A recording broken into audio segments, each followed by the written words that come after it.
I've been a big fan of the Adidas Boston line over the years, specifically the Boston Boost. Around 2017-2018, it was my go-to shoe for training, and I laced it up in plenty of races too. Over the next few years, the Boston really lost its identity for me. Version 10 was a big change and a big disappointment, but with each iteration, the shoes really improved, and the most recent version 12 was a standout shoe for me in 2023. And now, 2 years later, Adidas are back with even more improvements and tweaks to launch this, the all-new Boston version 13. So will it have that daily trainer magic that so many Bostons over the years have had? Should you stick with version 12? Or that question everyone wants to know, should you be getting this or the all-conquering Evo SL? We're answering all those questions and more in today's video. So let's start by talking about the differences between this and the outgoing version 12. So I really enjoyed putting this new shoe through its paces and comparing it to the outgoing model. The new shoe has a higher proportion of Adidas's premium Light Strike Pro foam, now about 13% more of that foam. There's an all new mesh upper as well. There's a lot more padding around the back of the shoe, around the ankle and specifically the tongue as well. Boston 12 had a full length continental rubber outsole. Version 13 has been brought up to date with a mix of the light traction grip and that all-important continental rubber is still there. Also, version 13 is now a little bit lighter as well, about 7% lighter for me, and there's 2mm less stack. Right, let's get stuck into those all-important facts and figures. So the purpose of the Boston version 13, this is a daily shoe with more focus on your long runs and those all-important speed sessions as well. Some people would say it's really an entry point into that super trainer market by having those rods in the shoe. Price-wise, this shoe set me back £140. Of course, I bought the shoe 100% with my money to give you that completely honest, impartial, unsponsored, ungifted, and everything review, which is really how we love to make videos here on the channel. How do we do that? Because so many people are so kind and generous and support us by checking out our website, our training plans, our training tees, our singlets, our amazing running hats, the best running hats in the world, thousands of 5-star reviews, and we ship all around the world as well. You can get some fantastic quality training kit and help out the channel. And everybody that just simply likes and shares our videos and hits that subscribe button as well, it means so much to myself and Sarah, who's editing the video. Stack height at the back of the shoe, we're talking 36mm with a 7mm drop overall. Weight wise, this shoe came in for me and my UK size 11.5, we'll come on to that in a minute, at 293 grams. For comparison, version 12 was 318 grams, so a good little decrease there. The upper is this engineered mesh. Midsole wise, we've got 3 different sections in the midsole. On top, we've got a full length of Light Strike Pro foam, super soft, super squishy, super responsive, Adidas's high-end premium foam. Just beneath that, we've got Adidas's carbon fiber infused energy rods version 2.0 to give you a little bit of spring in your step, a little bit of assistance, a little bit of extra propulsion. And then just beneath that, at the bottom of the shoe, we've got Adidas's Light Strike regular foam here for that durability, that stability, a little bit of a harder wearing, firmer foam. Outsole wise, we've got that light traction grip, a small patch of continental rubber at the front of the shoe as well. We haven't been able to run in the wet in London at the moment. It hasn't rained for quite a long time, but really this is very similar to the other shoes in Adidas range that have always been fantastic wet weather, wintry sort of shoes as well. There are no different widths available in the shoe, but at the front of the shoe, it's really quite nice and wide, and through the midfoot of the shoe, where the last one was a little bit on the narrow side, there's just a little bit more room through the middle of the shoe here that's going to really be accommodating to a lot of people. And finally, was this true to size for me? I'd recommend going half a size down on what you had before if you're looking to get this shoe again. I actually couldn't buy my regular size that I bought last year. I had to buy half a size down, and it was absolutely spot on and perfect for me. Right, let's get stuck into all of the likes. The first one being with the shoe, just the durability, the build quality with the shoe. You can really tell this is built to go a long time and it's going to be perfect out on those long runs, building up the mileage. It feels very solid and very well put together. I like how the design team must have really listened to the feedback. Maybe they've watched a few of our videos and other YouTubers as well on these little nitpicky things from version 12, successfully addressed those small issues to improve the shoe even more. I think if you're a fan of the 12, then you're going to equally love the 13 and maybe even prefer the 13 for those little tweaks that have come to the shoe. We'll come on to those in a bit. My second like with the shoe is talking about the sheer versatility. It is absolutely fantastic. Just as good as version 12, if not slightly a little bit more snappy, a little bit more responsive due to the increase in that Light Strike Pro foam in the shoe. The pace range that is on offer with this shoe is really impressive. It feels really happy at your easy paces, your steady paces, right up to 5k rep pace, which is what you can see me doing on the screen here. Also a really good solid racing option for anyone that doesn't want to go out there and spend all the money on those crazy £200 plus super shoes.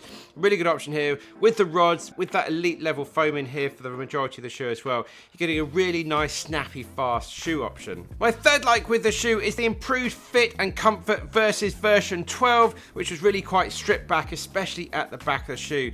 Version 12 was quite a comfy shoe for me, but I was always really wary recommending it to other people because the heel counter at the back was so minimal.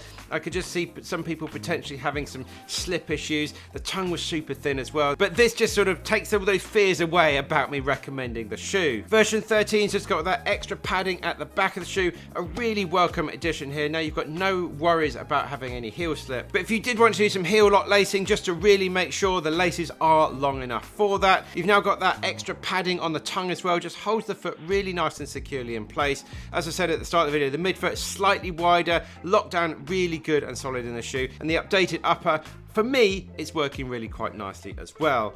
My fourth and final like with the shoe, the ride is very similar to version 12. It's definitely on the firmer side of things as running shoes go at the moment.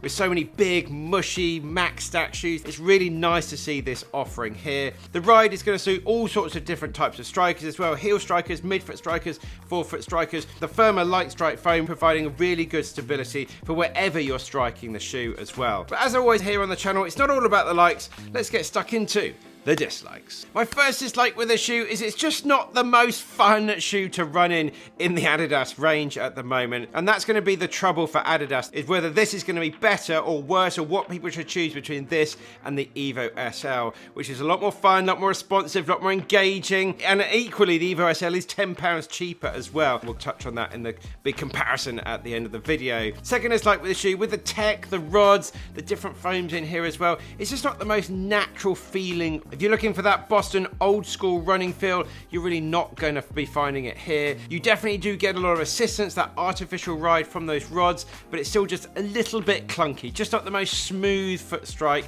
as you run along. Third dislike with the shoe, Adidas really needs to improve their laces. They offer some exceptional value with their shoes, no doubt about it, but the laces really are so cheap, and I think ideally, if I was going to be keeping the shoe for a very long time, I would want to switch these out for something that's just going to lock together a little bit better. For example, I just happened to hand this, the Asics Metaspeed. They've got some fantastic laces in these shoes. They're locked together really nicely, and this looks like the sort of thing I'd have on my school shoes that cost about £10 when I was 10 years old. Very minor point, but yeah, this is a fantastic shoe. We are being a little bit nitpicky here. So what's the one big problem with the Boston 13? Well, really, it's the Evo SL. That sort of headache that a lot of people are going to be having should you be choosing this or the Evo. The Evo SL really was a fantastic shoe. I had it in at the end of last year, but how do they compare? Well, 39mm stack height in the Evo SL versus 36mm stack height in the Boston, both around about 7mm of drop. The Evo SL considerably lighter,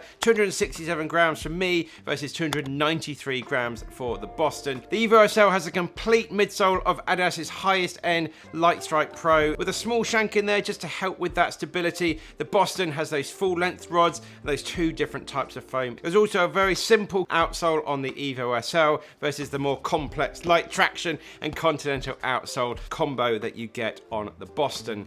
The Evo SL is also very much a softer ride. It's a lighter shoe. It's so buttery smooth as you run along. Much more of a natural feeling shoe, and that turn of speed you can get at it because of that lightness and more aggressive rocker at the front of the shoe as well.